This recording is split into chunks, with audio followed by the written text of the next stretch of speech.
Love ಜಿಹಾದು, land ಜಿಹಾದು, ಇತ್ತೀಚೆಗೆ ಹುಬ್ಳಿಯಲ್ಲಿ gym ಜಿಹಾದ್ ಅಂತ ಕೇಳಿದ್ವಿ. ಈಗ ಕಾರ್ಪೊರೇಟ್ ಜಿಹಾದಿನ ಮಾತು ನಡೀತಾ ಇದೆ. ಮಹಾರಾಷ್ಟ್ರದಲ್ಲಿ ಓಪನ್ ಅಪ್ ಆಗಿರುವಂಥ ದೊಡ್ಡ ಸ್ಟೋರಿ ಇದು. ಮಹಾರಾಷ್ಟ್ರದ ನಾಸಿಕ್ ಅಲ್ಲಿ TCS ಕಂಪನಿ ಇದೆ. TCSನವ್ರದ್ದು BPO ಇದೆ, call centre. Tata consultancy services, ನಾಸಿಕ್ನ ಇಂದಿರಾನಗರದಲ್ಲಿ. ಅನೇಕ ಕಂಪನಿಗಳ ಥರ ಈ ಕಂಪನಿನೂ ನಡ್ಕೊಂಡು ಹೋಗ್ತಿತ್ತು. ಇಲ್ಲಿ ಕೆಲಸ ಮಾಡುವ ಹುಡುಗಿಯ ತಂದೆ ತಾಯಿ ಮನೇಲಿ ಏನೋ ಒಂದು ಗಮನಿಸ್ತಾರೆ. ಇಡೀ ಸ್ಟೋರಿ ಹೆಂಗೆ ಹೊರಗೆ ಬಂತು ಅನ್ನೋದನ್ನು ಹೇಳ್ತಾ ಇದ್ದೀನಿ ನಾನು ನಿಮಗೆ. ಮಗಳು ಒಂದು ದಿವಸ ಸೂರ್ಯೋದಯಕ್ಕಿಂತ ಮೊದಲೇ ಊಟ ಮಾಡ್ತಾ ಇರ್ತಾಳೆ. ಇನ್ನೂ ಬೆಳಗ್ಗೆ ಆಗಿರೋದಿಲ್ಲ, ಕತ್ಲಿರುತ್ತೆ, ಇನ್ನು ಊಟ ಮಾಡ್ತಾ ಇರ್ತಾಳೆ. ಯಾಕೆಂದ್ರೆ ಹಸುವಾಗಿತ್ತು ಒಂದಂತೆ. ವಿಚಿತ್ರ ಅನ್ಸುತ್ತೆ ಸ್ವಲ್ಪ ಅಪ್ಪ ಅಮ್ಮಂಗೆ. ಬೆಳಗ್ಗೆ 4:45 ಗಂಟೆಗೆ ಊಟ ಮಾಡಿದ್ಳು ಅಂತ. ಅದಾದ ಮೇಲೆ ಆಫೀಸಿಗೆ ಹೋದ್ಲು. ಸಂಜೆ ಮನೆಗೆ ಬಂದಳು. ಏನಾದ್ರು ತಿಂತೀಯ ಅಂದ್ರೆ ಊಟ ಆಗಿದೆ ಅಂದ್ಲು. ರಾತ್ರಿ ಊಟ ಮಾಡಿದ್ಲು. ನೆಕ್ಸ್ಟ್ ಡೇ ಅದು ರಿಪೀಟ್ ಆಯಿತು. ಅದರ ಮಾರನೇ ದಿನವೂ ರಿಪೀಟ್ ಆಯಿತು. ಸ್ವಲ್ಪ ಗಮನ ಇಟ್ಟರು ತಂದೆ ತಾಯಿ. ಆಕೆ ರೂಮ್ನಲ್ಲಿ ನಮಾಜ್ ಮಾಡ್ತಾ ಇದ್ದದ್ದು ಗೊತ್ತಾಯ್ತು ಅವ್ರಿಗೆ.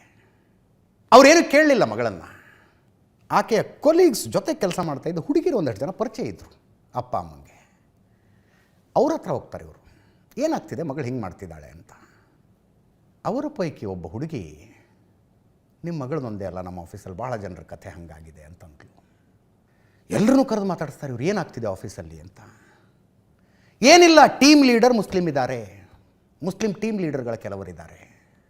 ಅವರು ಆರಂಭದಲ್ಲಿ ನಮಗೆ ಕಿರುಕುಳ ಕೊಡೋದಕ್ಕೆ ಶುರು ಮಾಡಿದ್ರು. ಬೇಕಂದಾಗ ರಜೆ ಕೊಡಲ್ಲ, ಇರುವ ಕೆಲಸ ಅಷ್ಟು ನಮಗೆ ತಂದು ಹಾಕೋದು. ಇದು ಯಾಕೆ ಹಿಂಗೆ ಅಂತ ಕೇಳಿದ್ರೆ ಅಡ್ಜಸ್ಟ್ ಮಾಡ್ಕೊಂಡು ಹೋಗಿ ಅನ್ನೋದು. ಏನು ಅಡ್ಜಸ್ಟ್ಮೆಂಟ್ ಮಾಡ್ಕೊಂಡು ಹೋಗೋದು? ಸೆಕ್ಷುವಲ್ ಫೇವರ್ಸ್ ಕೇಳೋದು.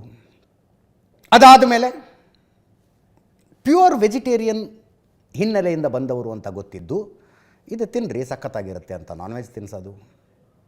ಬೀಫ್ ಟೇಸ್ಟ್ ಮಾಡಿಲ್ವಾ ನೀವು, ತಿನ್ಬೇಕದನ್ನ ಅನ್ನೋದು.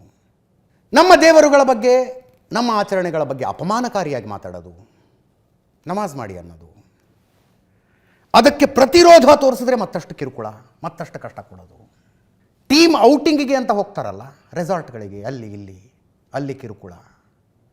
ಈ ಕಾಟದಿಂದ ತಪ್ಪಿಸಿಕೊಳ್ಳೋದಕ್ಕೆ ಅವ್ರ ಜೊತೆ ಅಡ್ಜಸ್ಟ್ ಆದರೂ ಅನ್ಕೊಳ್ಳಿ, ವಿಡಿಯೋ ಮಾಡಿ ಇಟ್ಕೊಳ್ಳೋದು.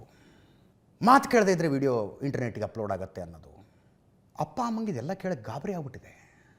ನೀನು ಇಸ್ಲಾಮಿಕ್ ಪದ್ಧತಿಯ ಪ್ರಕಾರ ನಡ್ಕೋಬೇಕು, ಇಲ್ಲದೇ ಇದ್ರೆ ವಿಡಿಯೋ ಅಪ್ಲೋಡ್ ಆಗುತ್ತೆ ಅಂತಾರೆ. ತಂದೆ ತಾಯಿ ಗಾಬರಿ ಆಗಿದೆ. ಅವ್ರು ಕೇಳಿದ್ದಾರೆ, ಅರೆ ನಿಮ್ಮ HR ಕಂಪ್ಲೇಂಟ್ ಮಾಡೋದಲ್ವಾ? HR ಮಾಡಿದ ಮೇಲ್ಗಳ ಲಿಸ್ಟ್ ತೋರಿಸಿದ್ದಾರೆ ಅವ್ರು, ಎಷ್ಟು ಮೇಲ್ ಹಾಕಿದ್ದೀವಿ HR ಅಂತ. HR ಹೇಳೋದು ಅಡ್ಜಸ್ಟ್ಮೆಂಟ್ ಮಾಡ್ಕೊಂಡು ಹೋಗು. ಆಫೀಸು ಅಂದಮೇಲೆ ಇದೆಲ್ಲ ಇರೋದೇ. ಇದೇ HR, ನಿದಾ ಖಾನ್. ಈಕೆ HR. ಈಕೆ ಅಡ್ಜಸ್ಟ್ ಮಾಡ್ಕೊಂಡು ಹೋಗಿ ಅನ್ನೋದು. AGM ಇದಾರಲ್ಲಿ ಒಬ್ಬರು, ಅಶ್ವಿನಿ ಚೈನಾನಿ. ಆಕೆಗೆ ಹೇಳಿದ್ರೆ ಆ ತೌಫಿಕ್ ಅನ್ನೋನಂತ ಏನು ಕೆಟ್ಟ ಮನುಷ್ಯ ಅಲ್ಲ, ಅವನು ಹೇಳ್ದಂಗೆ ಕೇಳ್ಕೊಂಡು ಹೋಗಿ ಅನ್ನೋದು. ಎಲ್ಲವನ್ನು ಹೇಳ್ಕೊಂಡ್ರು. ಒಂದು ಹುಡುಗಿಯ ತಂದೆ ತಾಯಿ ತಮ್ಮ ಮಗಳ ವರ್ತನೆಯಲ್ಲಿ ವ್ಯತ್ಯಾಸ ಆಗಿದೆ ಅನ್ನುವ ಕಾರಣಕ್ಕಾಗಿ ಆಕೆಯ ಕೊಲೀಗ್ಸ್ನ ಕರೆದು ಮಾತಾಡಿಸಿದಾಗ ಗೊತ್ತಾದಂಥ ವಿಷಯ ಇದು. ಆ ತಂದೆ ತಾಯಿ ಅಷ್ಟು ಜನರನ್ನು ಕರ್ಕೊಂಡು ಪೊಲೀಸ್ ಸ್ಟೇಷನ್ಗೆ ಹೋದರು. ನಾಸಿಕ್ ಪೊಲೀಸ್ ಸ್ಟೇಷನ್ಗೆ ಹೋದರು. ಪೊಲೀಸರು ನೋಡಿ ಜಾಣತನ ಮಾಡಿದ್ರು ಅವರು. ಇವರು ಹೇಳುವುದೆಲ್ಲವನ್ನೂ ಕೇಳ್ಕೊಂಡು, ಮೊದಲೇ ಸೆನ್ಸಿಟಿವ್ ಟೈಮು, ಅವಸರ ಮಾಡ್ಕೊಂಡ್ರೆ ಅಧ್ವಾನ ಆಗುತ್ತೆ. ಒಂದು ಜಾಣತನ ಮಾಡಿದ್ರು ಅವರು. 4 ಜನ ಫಿಮೇಲ್ ಕಾನ್ಸ್ಟೇಬಲ್ಗಳನ್ನು ಅದೇ TCSನ ಒಳಗಡೆ ಕೆಲಸಕ್ಕೆ ಅಂತ ಸೇರಿಸಿದ್ರು. ಮಾರು ವೇಷದಲ್ಲಿ ಸೇರಿಸಿದ್ರು. ಏನು ಕೆಲಸಕ್ಕೆ? ಹೌಸ್ ಕೀಪಿಂಗ್ ಕೆಲಸಕ್ಕೆ. ಈಗ TCSಗೆ ಅಪ್ಲೈ ಮಾಡಿ ಜಾಬ್ ತಗೊಳ್ಬೇಕು ಅಂತಂದರೆ ಅದಕ್ಕೆ ಅದರದೇ ಆದ ಕ್ವಾಲಿಫಿಕೇಷನ್ನು, ಪ್ರಾಸೆಸ್ಸು ಸುಮಾರಿದೆ. ಬಟ್ ಹೌಸ್ ಕೀಪಿಂಗ್ ಏಜೆನ್ಸಿಗೊಂದು ಔಟ್ಸೋರ್ಸ್ ಮಾಡಿರ್ತಾರೆ. ಆ ಏಜೆನ್ಸಿಗೆ ಹೋದ್ರು ಪೊಲೀಸರು, ನಮ್ಮವ್ರು 4 ಜನ ಅಲ್ಲಿ ಕೆಲಸಕ್ಕೆ ಕಳಿಸಿ ಅಂತ. 4 ಜನ ಮಹಿಳಾ ಕಾನ್ಸ್ಟೇಬಲ್ಗಳು ಕಸ ಗುಡಿಸುವವರ, ಟಾಯ್ಲೆಟ್ ಕ್ಲೀನ್ ಮಾಡುವವರ, ನೆಲ ಒರೆಸುವವರ, ಕಾಫಿ ಟೀ ಕೊಡುವವರ ವೇಷದಲ್ಲಿ ಟಾಟಾ ಕನ್ಸಲ್ಟೆನ್ಸಿ ಸರ್ವಿಸಸ್ನ BPO ಒಳಗೆ ಸೇರ್ಕೊಂಡ್ರು. ಕೆಲವರು ಹೇಳ್ತಾರೆ 15 ದಿವಸ, ಇನ್ನು ಕೆಲವರು ಹೇಳ್ತಾರೆ 1 ತಿಂಗಳು. ಎಲ್ಲವನ್ನೂ ನೋಡಿದ್ರಲ್ಲ ಅವರು. ಸಾಕ್ಷ್ಯ ಸಂಗ್ರಹ ಮಾಡಿದ್ರು. ಒಂದೊಂದೇ ಸಾಕ್ಷ್ಯ ಸಂಗ್ರಹ ಮಾಡಿದ್ರು. ಆ ನಂತರ ಹೋಗಿ ಒಬ್ಬನಿಗೆ ಕೈ ಹಚ್ಚಿದ್ರು, ಅರೆಸ್ಟ್ ಮಾಡ್ಕೊಂಡು ಬಂದರು. ಅವನು ನನಗೇನು ಗೊತ್ತಿಲ್ಲ, ಅವನು ಕೇಳಿ ಅಂದರು. ಇನ್ನೊಬ್ಬನ ಕರ್ಕೊಂಬಂದರು. ಅವನ ಮೊಬೈಲ್ ತೆಗೆದ್ರೆ ಈ ಹಿಂದೂ ಹುಡುಗಿಯರಿದ್ರಲ್ಲ, ಇವರು ಹಿಜಾಬ್ ಹಾಕ್ಕೊಂಡು ನಿಖಾಬ್ ಹಾಕ್ಕೊಂಡು ಕಳಿಸಿರುವ ಫೋಟೋಗಳ ಸೆಲ್ಫಿಗಳು ಅವನ ಮೊಬೈಲ್ನಲ್ಲಿ ಇದ್ದಾವೆ. ಅಂದರೆ ನೀನು ಹೇಳ್ದಂಗೆ ನಾನು ಮಾಡ್ತಿದ್ದೀನಿ ನೋಡಿ ಇಲ್ಲಿ ಅಂತ, ನೀನು ಹೇಳ್ದಂಗೆ ಮಾಡ್ತಿದ್ದೀನಿ ನೋಡು. ಸೆಲ್ಫಿಗಳನ್ನು ಕಳಿಸಿದ್ದಾರೆ, ಸೆಲ್ಫಿ ಇದಾವಲ್ಲಿ. ಇಲ್ಲಿ ತನಕ 8 ಜನ ಬಂದು ಕಂಪ್ಲೇಂಟ್ ಕೊಟ್ಟಿದ್ದಾರೆ, 7 ಜನ ಬಂದು ಕಂಪ್ಲೇಂಟ್ ಕೊಟ್ಟಿದ್ದಾರೆ. ಆಕೆ ನಿದಾ ಖಾನ್ ಅಬ್ಸ್ಕಾಂಡಿಂಗು, ತಲೆ ತಪ್ಪಿಸ್ಕೊಂಡು ಓಡೋಗಿದ್ದಾಳೆ ಅವಳು. ಎಲ್ಲಿದ್ದಾಳೆ ಅಂದರೆ ಮುಂಬೈನ ಒಂದು ಏರಿಯಾ ಹೆಸರು ಹೇಳಿದ್ರಿ, ನೆನಪರ್ತಿಲ್ಲ ತಕ್ಷಣಕ್ಕೆ. ಹೆವಿಲಿ ಮುಸ್ಲಿಂ ಡಾಮಿನೆಂಟ್ ಏರಿಯಾ ಅದು. ಆ ಏರಿಯಾದಲ್ಲಿ ಇದ್ದಾಳೆ ಅವಳು. ಬಟ್ ಎಕ್ಸಾಕ್ಟಾಗಿ ಯಾವ ಮನೇಲಿದ್ದಾಳೆ ಗೊತ್ತಾಗ್ತಿಲ್ಲ, ಎಲ್ಲಿದ್ದಾಳೆ ಗೊತ್ತಾಗ್ತಿಲ್ಲ. ಹೆವಿಲಿ ಮುಸ್ಲಿಂ ಡಾಮಿನೆಂಟ್ ಏರಿಯಾ ಅದು. ಅಲ್ಲಿಗೆ ಪೊಲೀಸರ ಟೀಮ್ ಹೋದರೆ ಎಲ್ಲರೂ ಬುರ್ಕ ಹಾಕೊಂಡು ಓಡಾಡ್ತಿದಾರಲ್ಲ ಹೆಣ್ಮಕ್ಳು.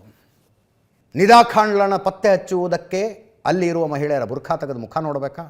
ಹೊತ್ಕೊಂಡು ಉರಿದು ಬಿಡುತ್ತೆ ದೇಶ ಹೊತ್ಕೊಂಡು ಉರಿದು ಬಿಡುತ್ತೆ. ಅವರ ಮಧ್ಯದಲ್ಲಿ ಬುರ್ಖಾ ಹಾಕ್ಕೊಂಡು ಪೊಲೀಸರ ಮುಂದೆನೇ ಓಡಾಡ್ತಿದ್ರು ಗೊತ್ತಾಗೋದಿಲ್ಲ. ನಿದಾ ಖಾನ್ ಅಬ್ಸ್ಕಾಂಡಿಂಗ್. ಇಡೀ ಕಾರ್ಪೊರೇಟ್ ಜಿಹಾದ್ನ ಚರ್ಚೆ ಇವತ್ತೇನು ನಡೀತಾ ಇದೆ ಅದರ ಮಾಸ್ಟರ್ ಮೈಂಡಿಗೆ ಇವತ್ತು ಹೊರಗೆ ಬಂತು. ದೆಹಲಿ ಕೆಂಪು ಕೋಟೆ ಬಾಂಬ್ ಬ್ಲಾಸ್ಟ್ ಆಯ್ತಲ್ಲ, ಆ ಟೀಮಿನ ಜೊತೆ ನಿದಾ ಖಾನ್ ಟಚ್ನಲ್ಲಿದ್ಲು. ಅದರಲ್ಲಿ ಉತ್ತರ ಪ್ರದೇಶದ ಪಾಟ್ನಾ ಮೂಲದ ಒಬ್ಬ ವ್ಯಕ್ತಿ. ಬಾಂಬ್ ಬ್ಲಾಸ್ಟ್ ಆಗೋದಕ್ಕೆ doctor Shahina Syed, bomb blast ಆಗುವುದಕ್ಕಿಂತ ಮುಂಚೆ ಡಾಕ್ಟರ್ ಶಾಹಿನಾ ಸೈಯದ್ ಜೊತೆಗೆ ನಿದಾ ಖಾನ್ ಭೇಟಿಯಾಗಿದ್ದಾಳೆ. ನೋಡಿ, ಕೇರಳದಲ್ಲಿ ಲವ್ ಜಿಹಾದ್ನ ಆರೋಪ ಇದೆ. ಕಾಲೇಜಿಗೆ ಹೋಗ್ತಾ ಇರೋ ಹುಡುಗಿಯರ ಟಾರ್ಗೆಟು ಅಂತ. ಹುಬ್ಳಿಲಿ ಮೊನ್ನೆ ಜೋರು ಗಲಾಟೆ ಆಯಿತು, ಜಿಮ್ಗೆ ಬರುವ ಹಿಂದೂ ಹುಡುಗಿಯರ ಟಾರ್ಗೆಟು ಅಂತ. ಈ ಡಾಕ್ಟರ್ ಮಾಡ್ಯೂಲ್ ಆಸ್ಪತ್ರೆಗೆ ಬರುವ ಹಿಂದೂ ಹುಡುಗಿಯರ ಟಾರ್ಗೆಟು. ನಾಸಿಕ್ನ ಕಾರ್ಪೊರೇಟ್ ಜಿಹಾದ್ ನೌಕರಿಗೆ ಬರುವ ಹಿಂದೂ ಹುಡುಗಿಯರ ಟಾರ್ಗೆಟು. ಇನ್ನು ಎಲ್ಲಿ ಹೋಗ್ಬೇಕು ಹೇಳ್ರಿ, ಎಲ್ಲಿ ಹೋಗಬೇಕು? SIT ರಚನೆಯಾಗಿದೆ. ಇವರು ಸಿಕ್ಕಾಕೊಂಡ ತಕ್ಷಣ ತಮ್ಮ ಅಷ್ಟು ಈಕೆ ನಿದಾ ಖಾನ್ ಅಂತೂ ಸೋಷಿಯಲ್ ಮೀಡಿಯಾದಲ್ಲಿ ಪ್ರೆಸೆನ್ಸೇ ಇಲ್ಲ ಈಗ. ಹಾಕಿದ್ರು ಎಲ್ಲನೂ ಡಿಲೀಟ್ ಮಾಡಿಬಿಟ್ಟಿದ್ದಾಳೆ. ನನ್ನ ಪ್ರಶ್ನೆ ಇರೋದು, ಈ ದೇಶದಲ್ಲಿ ತಮ್ಮನ್ನು ತಾವು ಜಾತ್ಯತೀತರು ಅಂತ ಕರ್ಕೊಂಡು ತಮ್ಮ ಬೆನ್ನು ತಾವೇ ಚಪ್ಪರಿಸ್ಕೊಂಡು ಓಡಾಡ್ತಾರಲ್ಲ, ಇದ್ರ ಬಗ್ಗೆ 2 ಶಬ್ದ ಮಾತಾಡಬೇಕು ಅನ್ಸೋದಿಲ್ಲವಾ ಇವರಿಗೆ? 2 ಶಬ್ದ ಮಾತಾಡಬೇಕು ಅನ್ಸೋದಿಲ್ವಾ? ಸ್ತ್ರೀ ಸಮಾನತೆಯ ಬಗ್ಗೆ ಪುಂಖಾನುಪುಂಖವಾಗಿ ಮಾತಾಡ್ತಾರೆ. ಒಬ್ಬ ಹೆಣ್ಣು ನೌಕರಿ ಮಾಡಿ ಸಂಬಳ ಪಡೆಯುವುದೇ ಸ್ತ್ರೀ ಸಮಾನತೆಯ ಫಸ್ಟ್ ಕುರುಹು ಅನ್ನುವಂತೆ ಮಾತಾಡ್ತಾರೆ. ಅದಕ್ಕೆ ಹೋಗಿದ್ರಿ ಆ ಹೆಣ್ಮಕ್ಳು ಒಂದು BPOನಲ್ಲಿ ಕೆಲಸ ಮಾಡೋದಕ್ಕೆ. ಅಲ್ಲಿ ಅವರು 4 ವರ್ಷಗಳ ಕಾಲ ಅನುಭವಿಸಿದ ನರಕ 2022ರಿಂದ 26 ತನಕ ನಡ್ಕೊಂಡು ಬಂದಿದೆ ಇದು. ಹುಬ್ಬಳ್ಳಿ ಕೇಸ್ನಲ್ಲಿ ಹೇಳಿದ್ರೆ ಅವರವರು ಒಂದೇ ಇದ್ದಾರೆ, ನಿಮ್ಮದೇನು ಅವರವರು ಒಂದೇ ಇದ್ದಾರೆ. ಇಲ್ಲಿ ಅವರವರು ಒಂದಿಲ್ಲ, ಬಂದು ಬೆನ್ನತ್ತಿ ಸಾಲಾಗಿ ಬಂದು ಕಂಪ್ಲೇಂಟ್ ಕೊಡ್ತಾ ಇದ್ದಾರೆ. ನಾವು ಇದನ್ನು ಅನುಭವಿಸಿದ್ದೀವಿ ಅಂತ. 2 ಮಾತಾಡಿ. ಹಾಗಲ್ಲ ನಿನ್ ಕೈಲಾಗಲ್ಲ. Let's move. ಕಪನ್ಕಾ